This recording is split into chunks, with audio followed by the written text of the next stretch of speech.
नमो अर्हन्ताणं नमो सिद्धाणं नमो आयर्याणं नमो वच्छायाणं नमो Lowe सप्तसाहूणम्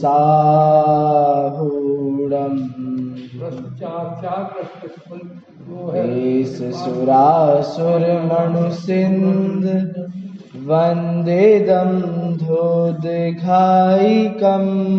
ममलं पड़मामि वढ्यमानं तीर्थं धम्मस्कतारम्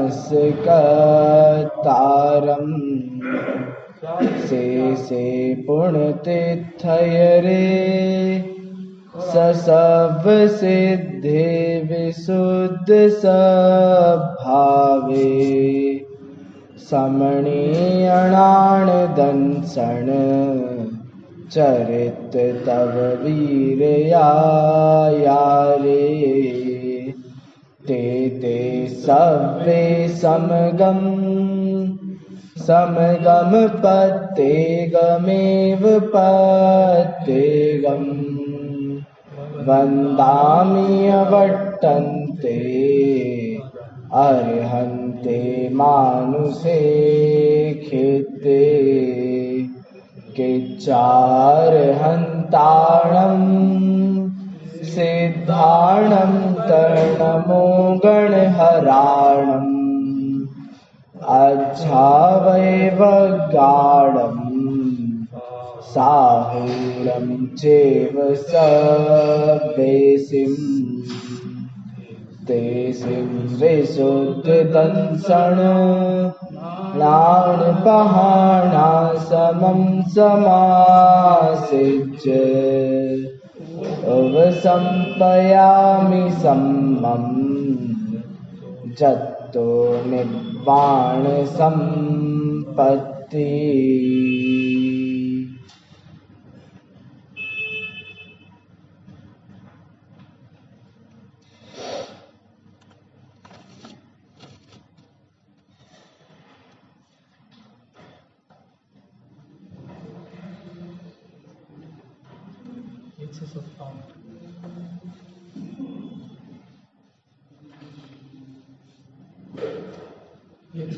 अभी तक गाथा नंबर 90 की चर्चा चल रही थी, जहां हमने देखा था कि जिन मार्ग के अनुसार गुणों के आधार से, मतलब लक्षणों के आधार से द्रव्य, आत्मद्रव्य और परद्रव्य को भिन्न करके उन्हें जानने पर, उनका भेद विज्ञान करने पर उससे आत्मानुभूति होती है अथवा उससे आत्मा में मोह का नाश होता है। तो आत्मा में जितना पाप था, कषाय थी, मल था, वो दूर होता है। कैसे होता है? भेद विज्ञान से होता है। उसके बाद हमने और आगे जब चर्चा करी तो हमें ये पता चला कि एकमात्र जीव द्रव्य है जिसमें आत्मीयता करना चाहिए। मैं, जो मेरा जीव द्रव्य है, उसमें आत्मीयता करना चाहिए। पुद्गल, धर्म, अधर्म, आकाश, काल, ये आत्मीयता करने लायक नहीं है। ये अपने हैं ही नहीं। अब चूंकि अपने नहीं है, इसलिए उनसे प्रेम करना भी उचित नहीं है। अच्छा, जीव द्रव्य तो हो गए। दूसरे जीव द्रव्यों के साथ आप आत्मीयता कर सकते हो कि नहीं कर सकते हो? तो आचार्य देव ने लिखा कि दूसरे द्रव्यों के साथ भी आत्मीयता करने जैसी नहीं है। क्यों नहीं है?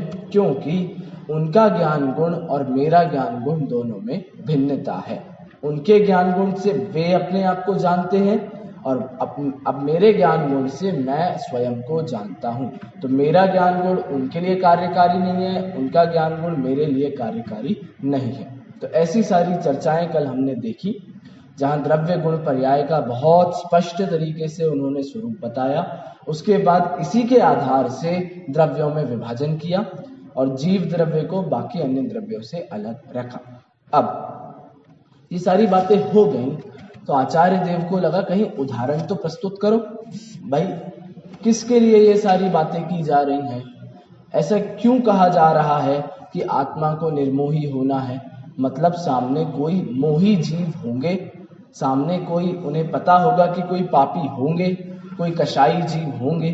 तो आचार्य देव अब आपको उदाहरणों के माध्यम से, उदाहरण कह लीजिए या उनके सामने जो परिस्थिति बनी होगी उसके माध्यम से आगे की चर्चा को वो बढ़ाते हैं।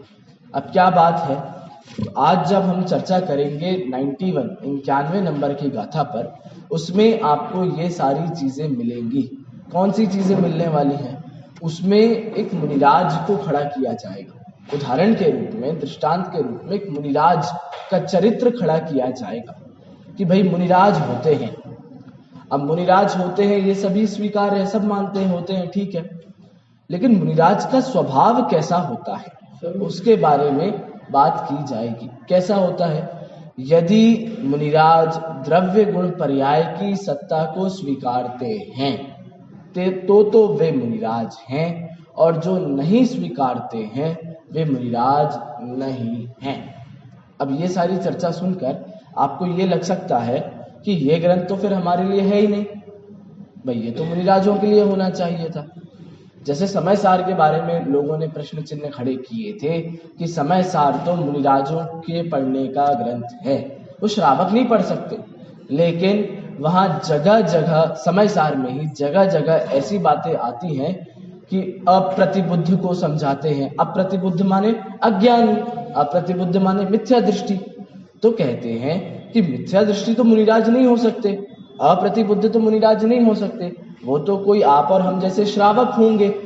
इसीलिए समय सार सभी को पढ़ना चाहिए कि भाई जो जितने जितने स्तर पर मिथ्या दृष्टि है, मतलब चारित्र मोह का भी जितना जितना अंश बचा है और किन्हीं के दर्शन मोह का जितना जितना अंश बचा है, उनके सबके निवारण के लिए समय सार तो पढ़ना चाहिए। लेकिन प्रवचन सार की जब चर्चा चलती है तो मैं आपको एक पहले और ले जाता हूं। 79 नंबर की गाथा भी जब आप देखोगे ना, तो 79 हमने पढ़ी थी। 79 नंबर की गाथा में क्या था? वहां ये लिख रहे थे कि किन्हीं ने अशुभ उपयोग का संपूर्ण रूप से अभाव कर दिया, जिनके जीवन में अशुभ उपयोग है ही नहीं, ऐसे शुभोपयोगी यदि शुभोपयोग में ही रह गए, ऐसे शुभोपयोगी यदि आत्मा को मोहित होने से न बचा पाए तो वे कभी मोक्ष नहीं जा पाएंगे। यदि शुभोपयोग में ही अटक गए तो उनका मोक्ष कभी नहीं होगा। अब ये चर्चा भी किसके लिए थी? ये चर्चा उनके लिए थी जो पूर्ण रूप से शुभोपयोग में रहते हैं। अब हम सब में सबसे अच्छा शुभोपयोग किसका होता है? 6वें 7वें गुणस्थानवर्ती मुनिराजों का ही होता है। सर्वोत्कृष्ट शुभोपयोग किनका है? मुनिराजों का है। तो आचार्य देव क्या लिख रहे हैं? यदि उस शुभोपयोग को भी आपने उपादेय माना तो आप वहीं रह जाओगे, मतलब आपके गुणस्थान फिर गिर जाएंगे और आपको मोक्ष की प्राप्ति नहीं होगी। तो जगह जगह आपको ऐसा समझ में आएगा कि ये ग्रंथ तो देखो भैया मुनिराजों को पढ़ने जैसा है। हम सब क्यों चर्चा कर रहे हैं इसकी? हमें तो करना ही नहीं चाहिए। मुनिराज करें, वे होंगे मिथ्या दृष्टि, हम कहाँ हैं? लेकिन ऐसा नहीं है। जब और पीछे चलेंगे तो इंद्रिय सुखों की बात करी, तो क्या आप सबको इंद्रियों में सुख लगता है कि नहीं लगता है? क्या आप सबको विषयों में मजा आता है कि नहीं आता है? क्या आप सबको मतलब मैं भी हूं, हम सबको विश्व के सारे कौतूहलों में आनंद आता है कि नहीं आता है? सारी चीजें हमारे साथ भी हैं। तो इसीलिए ये ग्रंथ हमारे लिए भी उतना ही कार्यकारी है। क्यों है? क्योंकि हम सब भी उसी श्रेणी में हैं जिस श्रेणी में वे हैं। समझ में आया? हम सब भी पहले गुण स्थान में हैं, और कोई मुनिराज यदि शुभोपयोग में ही अटक जाते हैं तो वे भी पहले गुण स्थान में ही आ जाते हैं। तो हम सब गुणस्थान की अपेक्षा से सब एक से हैं। इसीलिए ये ग्रंथ उतना ही हमें कार्यकारी है जितना ये कार्यकारी उन लोगों को है। समझ में आया आपको? तो इसीलिए ये मात्र मुनिराजों के लिए नहीं है, ये हम सब के लिए भी है। क्यों? क्योंकि मैंने कल भी आपको कहा था, उपदेश तो ऊंचा चढ़ने के लिए दिया जाता है। तो अब यदवा तदवा कोई अपने स्थान से च्युत हो जाए तो उसके लिए, अब देखो आप मुनिराजों को सिखा रहे हैं, मुनिराजों को सीख दे रहे हैं, उनको बोल रहे हैं कि आपको ऐसा नहीं करना चाहिए। तो आप सोचो हम सबकी क्या हालत होगी फिर। हम तो वहां तक पहुंचे भी नहीं है अभी, हम सब तो अभी गृहस्थ हैं। तो हमें तो ये सारे उपदेश कार्यकारी हैं ही, मुनिराजों को दे रहे हैं। मतलब ऐसा होता है ना, घर में किसी बड़े को बोल दिया शादी का निमंत्रण देना है, घर में एक बड़े को बोल दिया, अब सबसे थोड़ी ना बोलेंगे, एक से बोल दिया और बोल दिया आपको आना है। इसका क्या मतलब हुआ, उसके घर के सारे मेंबर्स को जाना है, ऐसी बात होती है। ऐसे ही अब मुनिराज से बोल दिया, मुनिराज से बोल दिया माने मुनिराज के नीचे के जितने भी हैं उन सबके लिए ये लागू होती है।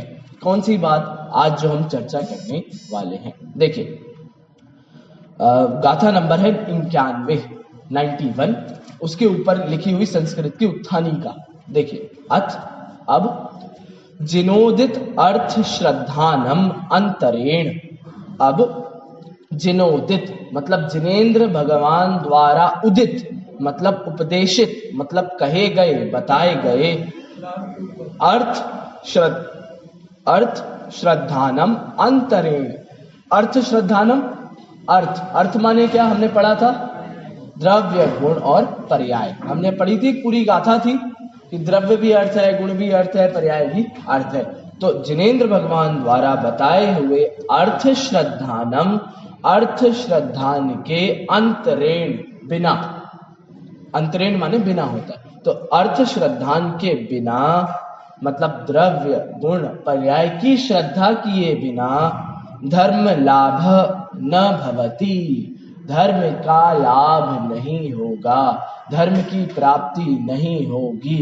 ये जो धर्म है, ये वस्तु का स्वभाव जो धर्म कहलाता है वो धर्म है, यही धर्म वास्तविक धर्म है। अब कौन सा धर्म वास्तविक धर्म है बताओ जरा, जैन धर्म है कि हिंदू धर्म है कि मुस्लिम धर्म है, वो वाली बात है ही नहीं। वस्तु का स्वभाव ही सर्वोत्कृष्ट धर्म है। और आपको धार्मिक बनना है ना, धार्मिक, तो धार्मिक कब बनोगे, जब आपको उस धर्म की परिपाटी का ज्ञान होगा।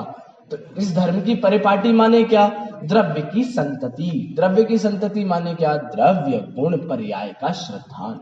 तो जिस दिन आपको धार्मिक बनना है उसी दिन आपको द्रव्य गुण पर्याय का श्रद्धान करना अत्यंत आवश्यक है। समझ में आया। तो द्रव्य गुण पर्याय, द्रव्य गुण पर्याय के श्रद्धान के बिना धर्म लाभ न भवति, धर्म का लाभ नहीं होने वाला है। तो आपको जितना ही बाहर में करना हो आप कर लीजिए, वो सब धर्म की लाभ के लिए नहीं है। धर्म के लाभ का साधन एकमात्र अर्थ श्रद्धान है। अर्थ श्रद्धान माने द्रव्य गुण पर्याय का श्रद्धान। तो आपको यदि धर्म लाभ करना है तो द्रव्य गुण पर्याय की प्राप्ति करनी होगी। देखिए इस प्रकार इति प्रतर्कयति, इस प्रकार की तर्कणा करते हैं, इस प्रकार तर्क देते हैं कि क्यों अर्थ के श्रद्धान के बिना धर्म नहीं हो सकता है, इस प्रकार का तर्क देते हैं। चलिए एक बार गाथा पढ़ते हैं, आप दोहराना। सत्ता संबद्धे दे सविशेषे जो हीणेव सामन्ये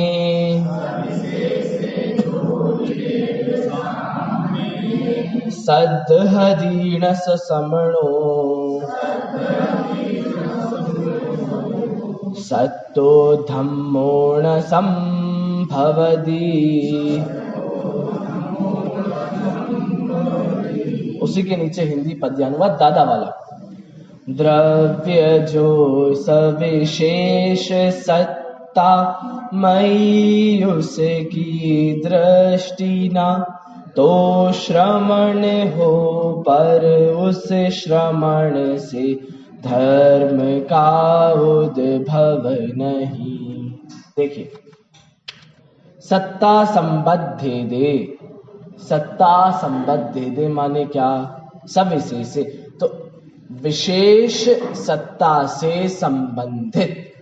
हमने एक पद और पढ़ा था पहले, अपने अपने द्रव्यों से संबंधित, पढ़ा था नहीं पढ़ा था भाई, गुणों के आधार से अपने अपने द्रव्यों से संबंधित वह द्रव्य की पर्याय, वह द्रव्य के गुण। ऐसे ही लिख रहे हैं यहाँ पर, सत्ता संबद्धेदे, मतलब सत्ता से संबंधित। अब सत्ता से संबंधित कौन होता है? सत्ता से संबंधित कौन होते हैं भाई? 6 द्रव्य होते हैं, 6 द्रव्यों की अपनी अपनी सत्ताएं हैं। देखिए, तो सत्ता से संबंधित ऐसे सविशेष विशेष द्रव्य, मतलब 6 द्रव्य, जो ही णेव सामन्नो, जो नहीं ग्रहण करते हैं, ऐसे सामान्य मतलब श्रमणपना मतलब मुनिपना। तो जो सत्ता से संबंधित द्रव्यों को नहीं ग्रहण करते हैं, ऐसे सामान्य श्रमणपना मतलब मुनिपने के धारी, मतलब ऐसे मुनिराज, ऐसे मुनिपने के धारी, यदि सद्हदि न, यदि श्रद्धा नहीं करते हैं। किसका श्रद्धा नहीं करते हैं? द्रव्यों का। कैसे द्रव्यों का? सत्ता सहित द्रव्यों का। तो यदि मुनिराज सत्ता सहित द्रव्यों का श्रद्धा नहीं करते हैं, तो क्या है? न सो समणो, ऐसे मुनिराज श्रमण नहीं है। न सो समणो, ऐसे मुनिराज श्रमण नहीं है। सत्तो धम्मो न संभवति, और ऐसे मुनिराजों के धम्मो मतलब धर्म, न मतलब नहीं, संभवति संभवित है। तो जो मुनिराज मात्र श्रामण्य पने को धारण किए हैं, मात्र मुनि पने को धारण किए हैं, और उन्हें सत्ता सहित द्रव्यों का श्रद्धान नहीं है, वे मुनिराज क्या हैं? वे मुनिराज नहीं है, और उनसे धर्म की उत्पत्ति नहीं होती है, उनसे धर्म की प्राप्ति नहीं होती है। सत्ता सहित माने क्या? सत्ता सहित जो अपनी पहले चर्चा चलती है कि जो द्रव्य है उसकी सत्ता कैसी है भाई? द्रव्य गुण पर्याय सहित सत्ता है, उत्पाद व्यय ध्रुव सहित सत्ता है। मैं कल पढ़ा था, सकल काल कलित द्रव्यम जानामि, तो वो ध्रुवता है, ये सारी सत्ता है। तो 6 द्रव्य हैं, 6 द्रव्य की अपनी अपनी सत्ता है कि नहीं है? है। क्या जीव की सत्ता पुद्गल से है? नहीं। पुद्गल की सत्ता धर्म से होगी? नहीं है। प्रत्येक द्रव्य की स्वतंत्र सत्ता है। अब स्वतंत्र सत्ता, यहां सिर्फ सत्ता लिख रहे हैं आचार्य देव, इसका मतलब आपको सिर्फ सत्ता नहीं जानना है। देखिए एक और बात, अब सत्ता माने तो सामान्य गुण होता था, तो सामान्य गुण से भेद विज्ञान कैसे होता? तो सत्ता माने वो फिर से वही बात, हाथी के पैर में सारे जानवरों के पैर समाहित हो जाते हैं, ऐसे ही सत्ता बोल दिया। अब सत्ता बोल दिया माने सत माने द्रव्य गुण पर्याय, द्रव्य गुण पर्याय माने अपने अपने द्रव्यों से संबंधित गुण और पर्याय। जीव की जो पर्याय या गुण होंगे, ज्ञान दर्शन चारित्र, वो पुद्गल के स्पर्श रस गंध वर्ण, धर्म का अधर्म का, आकाश का काल का, ऐसे सबके अपने अपने द्रव्य गुण पर्याय, ये आपको ग्रहण करना पड़ेगा स्वयं से। अभी टीका में भी आचार्य देव थोड़ा सा इसको टच करेंगे, लेकिन सत्ता माने सिर्फ सत्ता मत ग्रहण करना, सत्ता के नीचे जितनी चीजें आती हैं वो सब ग्रहण करना पड़ेंगी, तभी आप एक द्रव्य को दूसरे द्रव्य से भिन्न देख पाओगे। इसका मतलब जिन्हें द्रव्य गुण पर्याय का श्रद्धान है वे ही वास्तविकता में धार्मिक हैं, वे ही वास्तविकता में मुनि हैं, अन्यथा वे धार्मिक नहीं हैं। देखिए, सत्ता संबद्धेदे सविशेषे जो ही नेव सामान्य मतलब श्रमणपना मतलब मुनिपना को धारण किए हैं। अब मुनिपना तो धारण कर लिया, लेकिन मान्यता में क्या है? यदि मान्यता में श्रद्धा नहीं है तो अब आचार्य देव देखना, आप अमृत चंद्र आचार्य एक थोड़ा सा कठोर शब्द लिखने वाले हैं, वो हम पढ़ेंगे अभी। चलिए टीका से शुरू करते हैं हम सीधा। यो ही मिल गया आप सभी को 91 नंबर की गाथा के नीचे संस्कृत की पंक्तियां। यो ही नाम एतानि सादृश्य अस्तित्वेन सामान्यम अनुव्रजन्त्यपि स्वरूप अस्तित्वेन आश्लिष्ट विशेषणानि द्रव्याणि स्वपरावच्छेदेन अपरिच्छिन्न न श्रद्धानो वा एवमेव श्रामण्येन आत्मानं दमयति स खलु न नाम श्रमणः। देखिए, यो ही मतलब जो कोई, नाम एतानी जो कोई नाम के होंगे, मतलब ऐसे कहते हैं ना, कोई तो होगा, कोई होंगे, ऐसा लिख रहे हैं। ये संस्कृत टीका है, जब भी कोई नहीं पढ़ेगा तो इस संधि विच्छेद करके ही पढ़ना पड़ेगा। नहीं, जरूरी नहीं है, मतलब अर्थ ग्रहण, यदि आपको अर्थ समझना है तो आप संधि विच्छेद करके पढ़ोगे तो अर्थ और स्पष्ट समझ में आता है। लेकिन बहुत सारे विद्वान हैं जिन्हें बिना संधि विच्छेद करे भी, अब जैसे अपन हिंदी पढ़ते हैं और हिंदी पढ़ते पढ़ते समझ में आने लगती है, वैसे ही बहुत विद्वान हैं, अभ्यास जिनका बहुत है, वो ऐसे हिंदी जैसे पढ़ देते हैं संस्कृत को भी, तो उनको भी वो सारे स्पष्ट होते हैं। लेकिन आप संधि विच्छेद करके पढ़ो तो अर्थ समझ में आता है, बस। देखिए, यो ही नाम एतानी जो कोई नाम के पुरुष होंगे। अब देखिए, दो चीजें हैं, सादृश्य अस्तित्वेन सामान्यम अनुव्रजन्त्यपि। सादृश्य अस्तित्व, अब ये सूचना दे रहा है आगे आने वाले विषयों की। माने क्या? प्रवचन सार में गाथा नंबर 107, वहां पर देखो, गाथा नंबर 106 में बात करते हैं कि अस्तित्व दो प्रकार का होता है, सादृश्य अस्तित्व और स्वरूप अस्तित्व। फिर गाथा नंबर 107 में बताते हैं भाई सादृश्य अस्तित्व की परिभाषा क्या है। ये सारी बातें क्यों कर रहे हैं आचार्य देव? जब हमने पहले चर्चा करी थी तो हमने ये समझा था कि इस संपूर्ण ग्रंथ में द्रव्य गुण पर्याय के स्वरूप की चर्चा की जाएगी। फिर एक चर्चा हमने अभी पहले कुछ दिन पहले और करी थी, जहां हमने अत्यंत योग व्यवच्छेद के बारे में पढ़ा था। वो क्या था? वो क्रिया की सिद्धि करता था। जब तक कोई पदार्थ की सिद्धि ही नहीं कर पाओगे तब तक उसके बारे में कहना सब कुछ व्यर्थ था। हमने ये पढ़ा था उसमें, जब तक आपका मकान खरीदा ही नहीं गया है उसके बाद आपने जितनी भी उसमें कलाकारी कर दी, ये ऐसा होगा, ये ऐसा होगा, सब कुछ व्यर्थ है। पहले मकान खरीदो, पहले सब हो, फिर बनना चालू हो, तो आप दिमाग लगाओ। तो आपको पदार्थ की सत्ता सिद्ध करनी है, पदार्थ का अस्तित्व सिद्ध करना है, तभी आप उसके बारे में बात कर पाओगे। तो अब जब हम द्रव्य विशेष अधिकार में जाएंगे तब वहां चर्चा की जाएगी अस्तित्व की। तो आचार्य देव ने थोड़ा सा यही उल्लेख कर दिया कि संपूर्ण विश्व में सादृश्य अस्तित्व है। माने क्या? समान रूप, सादृश्य मतलब समान होता है, एक जैसा होता है सादृश्य मतलब, और अस्तित्व मतलब सत्ता। तो प्रत्येक पदार्थ की सत्ता है कि नहीं है? है। कैसी सत्ता है? समान सत्ता है। तो सादृश्य सत्ता माने प्रत्येक पदार्थ की अपनी अपनी समान रूप से सत्ता है। समझ में आया कि नहीं आया? सर्वगत है। वहां लिख रहे हैं, एक पद आता है गाथा 107 में, ये जो सत्ता सादृश्य सत्ता है ये सर्वगत है। सर्वगत है माने सभी जगह समान रूप से पाई जाती है। तो क्योंकि प्रत्येक पदार्थ की सत्ता है और समान सत्ता है, हमने कल भी देखा था, सब में एक ही वाक्य लिखा था। क्या लिखा था? सकल काल कलित द्रव्यम द्रव्यम। ये जीव के लिए भी लिखा था, पुद्गल धर्म अधर्म आकाश काल के लिए भी यही वाक्य था।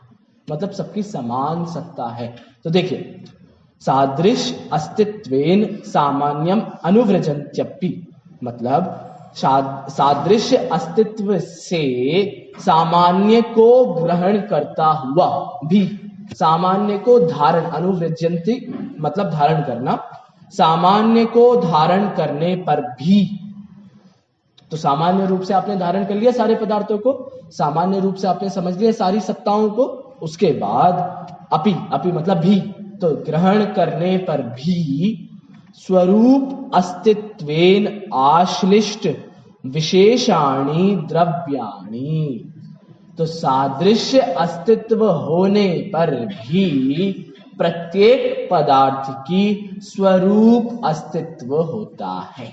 क्या माने क्या? तो दो प्रकार की सत्ता थी। गाथा नंबर 107 में तो बात की गई सादृश्य अस्तित्व की, कि प्रत्येक पदार्थ में समान रूप से अवस्था है, सत्ता है, सारे पदार्थ हैं। लेकिन क्या प्रत्येक पदार्थ की अपनी स्वतंत्र सत्ता है कि नहीं है? या सारे पदार्थों की एक साथ एक ही सत्ता है? सबकी स्वतंत्र सत्ता है। इसको कहते हैं स्वरूप अस्तित्व। सादृश्य अस्तित्व मतलब समान, सामान्य, और स्वरूप मतलब विशेष है। क्यों विशेष है? क्योंकि अपना द्रव्य, जीव द्रव्य अपने गुण पर्याय से है, उसकी सत्ता अलग।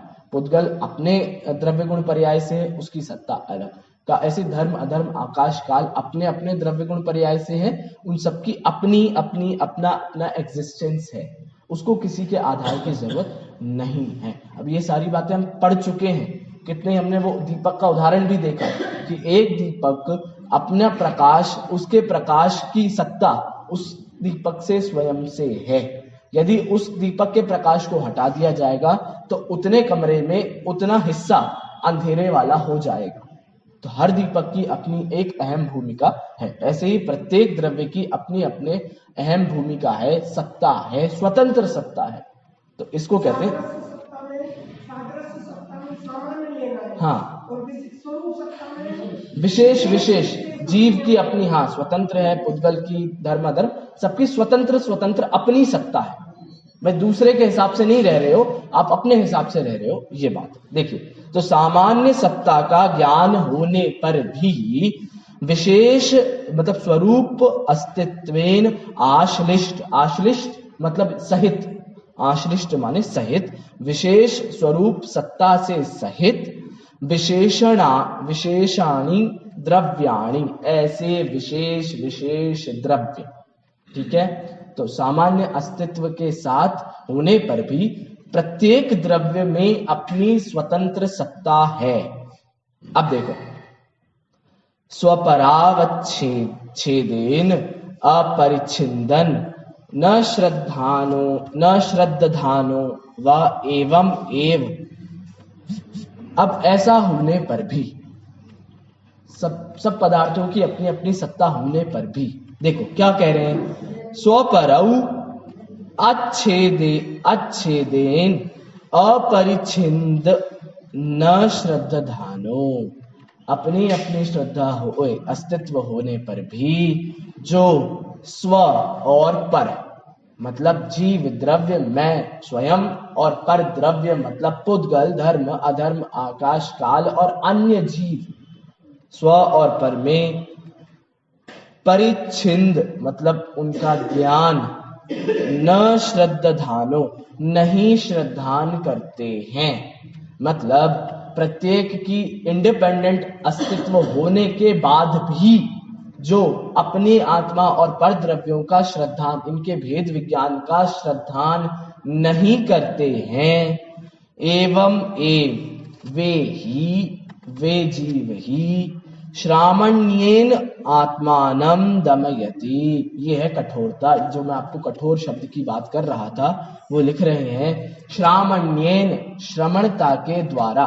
पहले आप पिछली बात समझ जाओ एक बार, कौन, तो वे जीव, मात्र साधु नहीं, साधु तो है, बात उन्हीं की है, लेकिन कैसे साधु, तो वे जीव जो अपनी अपनी सत्ता को लिए, जिनके पास अपनी अपनी सत्ता है, ऐसे द्रव्य इनके भेद विज्ञान को नहीं जानते हैं, ऐसे साधु। देखो श्रामण्येन मतलब मुनिपने से, श्रामण्य से आत्मानम आत्मा को, अपनी आत्मा को, दमयति अपनी आत्मा का दमन करते हैं। क्या कह रहे हैं, आत्मा का दमन कर रहे हैं। दमन माने क्या, नाश करना। दमन मतलब होता है दबाना, दमन मतलब परेशान करना, इसको कहते हैं दमन करना। हाँ, तो अब अपनी आत्मा को दमन कर रहे हैं।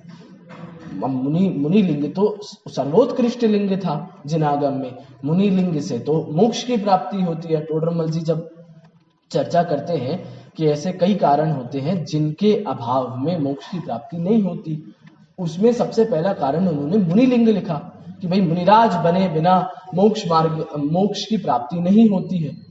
और फिर यहाँ आचार्य लिख रहे हैं कि ऐसे मुनिराज आत्मा को परेशान कर रहे हैं, ऐसे मुनिराज आत्मा का नाश कर रहे हैं। प्राप्ति करनी थी आत्मा की, कर रहे हैं आत्मा का नाश। ऐसा क्यों कर रहे हैं वो, मात्र बाह्य में कठोर कठोर परिचय सह रहे हैं। अब कठोर परिचय सह रहे हैं माने क्या, शरीर को कष्ट पहुंचाना। कठोर उपसर्ग सह रहे हैं माने क्या, शरीर को कष्ट पहुंचाना। तो शरीर को कष्ट पहुंचा रहे हैं। अब चूंकि उन्हें द्रव्य गुण पर्याय का भेद विज्ञान नहीं है ना, अब उन्हें नहीं, मैं हमेशा कहता हूं कि बात सिर्फ एक पक्ष की नहीं है, बात दोनों पक्षों की है। हमें कौन सा द्रव्य गुण पर्याय का ज्ञान हो गया है? भाई हम अपनी आत्मा को नहीं दम रहे हैं, हम अपनी आत्मा का नाश नहीं कर रहे हैं, हम भी 24 घंटे अपनी आत्मा का नाश कर रहे हैं। तो हमें सिर्फ सामने वाले को नहीं देखना है, अपने को भी देखना। वे तो कर रहे हैं, जो कर रहे हैं सो कर रहे हैं, हम क्या करें? हम तो देख सकते हैं, हमारे आप को तो देख सकते हैं, अपनी आत्मा को तो देख सकते हैं। तो हम 24 घंटे अपनी आत्मा का नाश कर रहे हैं। यो भाव मरण या भाव कर्म सदियों से। तो ये भाव मरण क्या है? यही तो है, प्रति समय जो मोह राग द्वेष उत्पन्न हो रहा है, प्रति समय जो कषायें उत्पन्न हो रही हैं, प्रति समय जो किसी के प्रति बहुत प्रेम होता है, बहुत द्वेष होता है, और हमेशा एक ऐसा लगा रहता है ये मेरा होता, ये मैं हूं, ये ऐसा, ये वैसा। ये क्या है? आप अपने द्रव्य गुण पर्याय को नहीं जानते हो। आपने स्वीकार ही नहीं करा कि सामने वाले का द्रव्य उसकी सत्ता से जी रहा है, आपका द्रव्य आपकी सत्ता से जी रहा है। हमने ये कभी स्वीकार ही नहीं किया। तो हम भी उसी स्तर पर हैं जिस स्तर पर ये मुनिराजों को उपदेश दे रहे हैं। हम दोनों का स्तर समान है, कोई स्तर में फर्क नहीं, दोनों का पहला ही गुण स्थान है। भाई सत्य है, यदि आप द्रव्य का स्वभाव नहीं समझोगे तो माने आपको सम्यक दर्शन नहीं हुआ। अब सम्यक दर्शन नहीं हुआ माने आप मिथ्या दृष्टि हो, मिथ्या दृष्टि हो तो कौन सा गुण स्थान है? पहला गुण स्थान है। तो ऐसे ही हम और वे सभी समान हालत में हैं। समझ में आया? तो मात्र उनको उपदेश है, इसलिए मैंने पहले ही चर्चा करी कि मात्र मुनिराजों के लिए ग्रंथ लिखा है ये नहीं, मात्र मुनिराजों को उपदेश नहीं है, ये हम सभी को उपदेश है। क्या उपदेश है? कि यदि देखो सादृश्य मतलब समान रूप से अस्तित्व, अब ये द्रव्य का स्वभाव बता रहे हैं कि द्रव्य का कैसा स्वभाव है। सादृश्य और स्वरूप अस्तित्व होने पर भी यदि ऐसा श्रद्धान आपको नहीं होता है, आप यदि ये मानते हो कि मैं मेरे घर में मैं अपनी बात मनवा सकता हूं, या आसपास के लोग मेरे हिसाब से चलते हैं, या मैं दूसरे लोगों के हिसाब से चलता हूं, या उनके कारण मुझ में ऐसा परिणमन हो रहा है, यदि आज भी हम ऐसा मानते हैं, ये सारी बातें, तो मतलब हम स्वरूप अस्तित्व की हानि कर रहे हैं। हम नहीं मानते कि प्रत्येक द्रव्य की अपनी स्वतंत्र सत्ता है। हम नहीं मानते कि उस द्रव्य का गुण पर्याय उस द्रव्य के अनुसार उसकी ही सीमा में कार्य करता है। यदि हम ये सब नहीं मानते हैं ना, तो इसका क्या मतलब होता है? इसका मतलब सीधा है, इसका मतलब है आप द्रव्य गुण पर्याय को जानते नहीं हो। जानने के बाद उसका, अब जानते ही नहीं हो तो श्रद्धान किसका करो? टोडरमल जी ने लिखा है ना, जाने बिना श्रद्धान कैसे हो?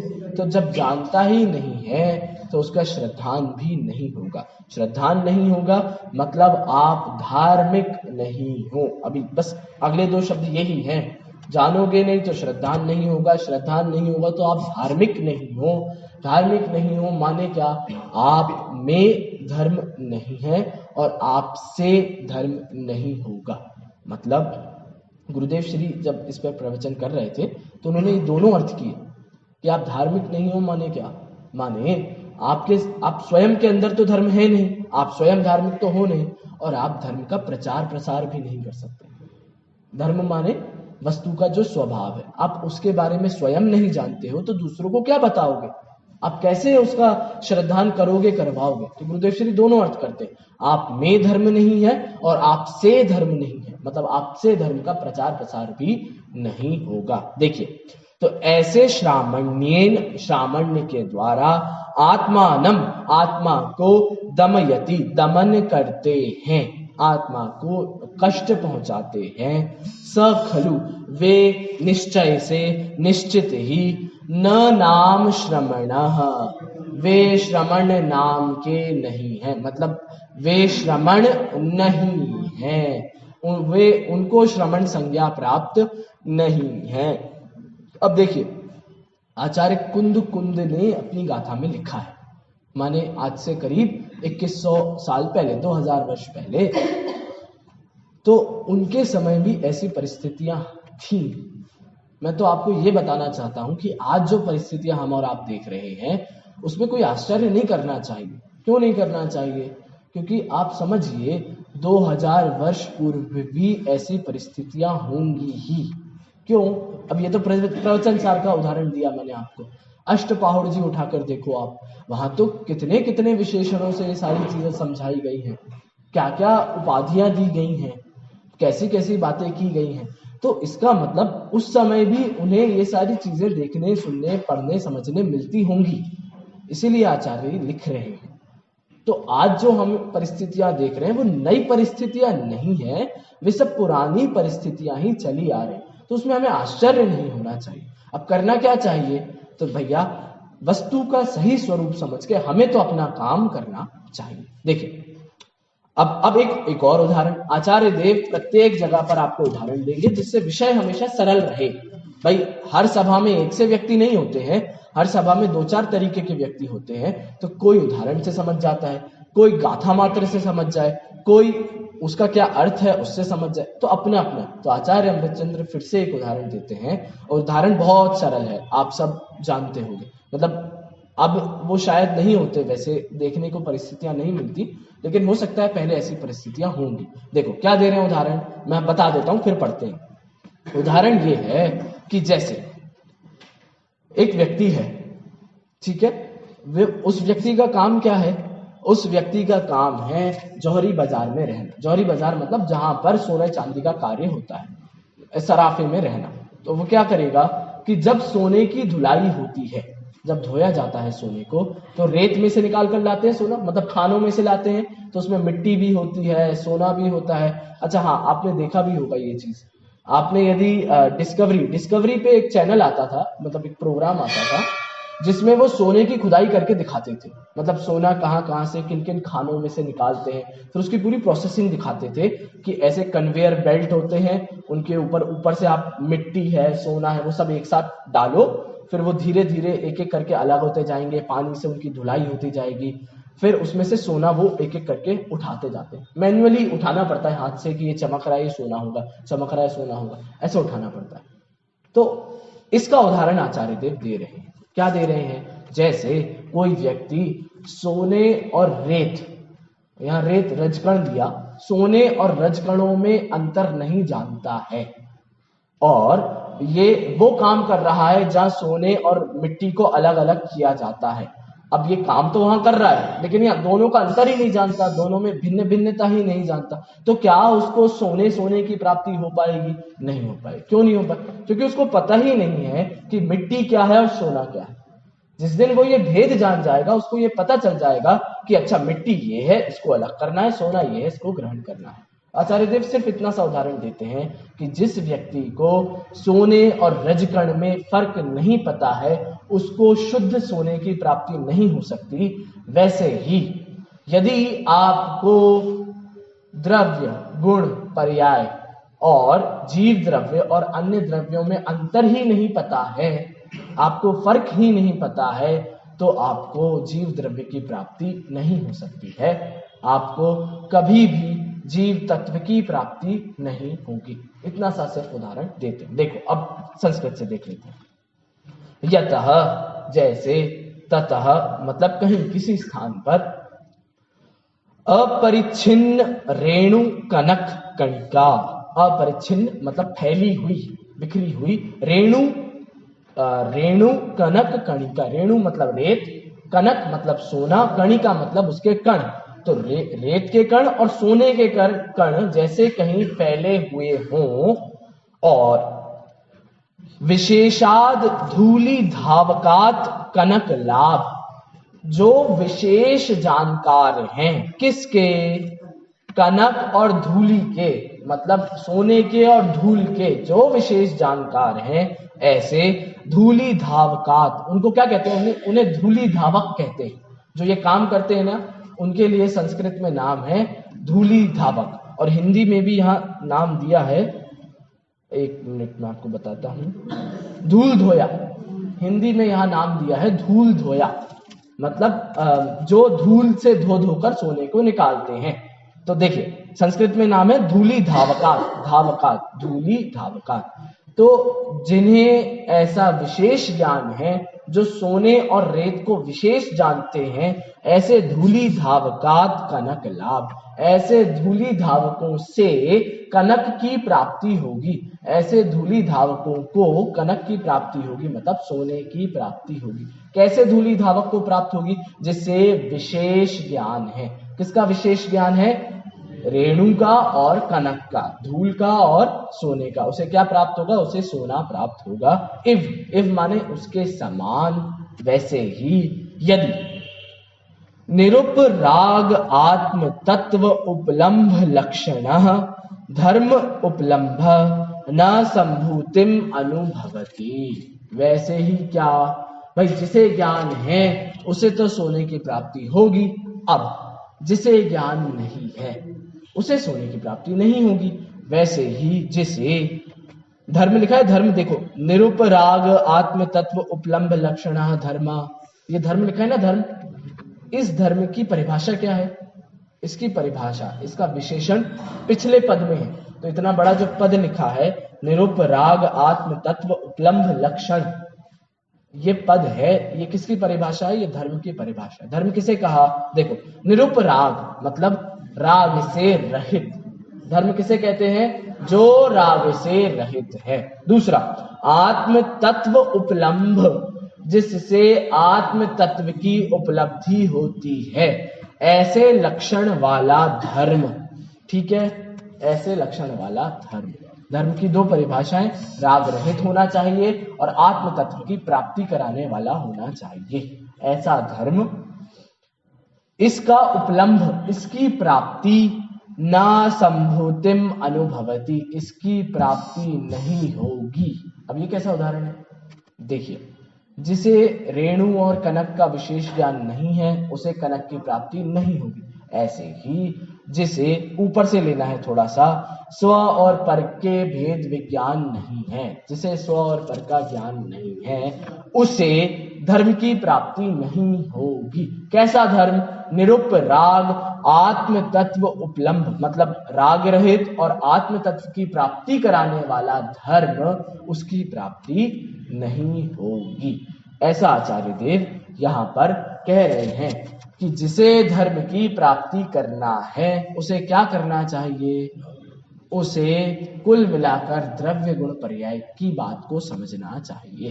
तो द्रव्य गुण पर्याय में संपूर्ण द्रव्य का श्रद्धान अंतर्निहित ही है। आप सिर्फ द्रव्य गुण पर्याय को भी जान लेंगे, मतलब आपने द्वादशांग पढ़ दिया। आपको इससे ज्यादा पढ़ने की जरूरत नहीं है। अब ये बात आचार्य देव आगे कहेंगे। क्या कहेंगे? कि अब मुझे और कुछ नहीं पढ़ना है, मैंने बहुत पढ़ लिया, मैंने बहुत विस्तार देख लिया। जैसे हमने पिछला देखा था ना, पहले भी देखा था, अधिक विस्तार से बस हो, मेरी मति व्यवस्थित हो गई है, अब मुझे और कुछ नहीं चाहिए। ऐसे ही फिर से आचार्य देव अब कहने वाले हैं आगे।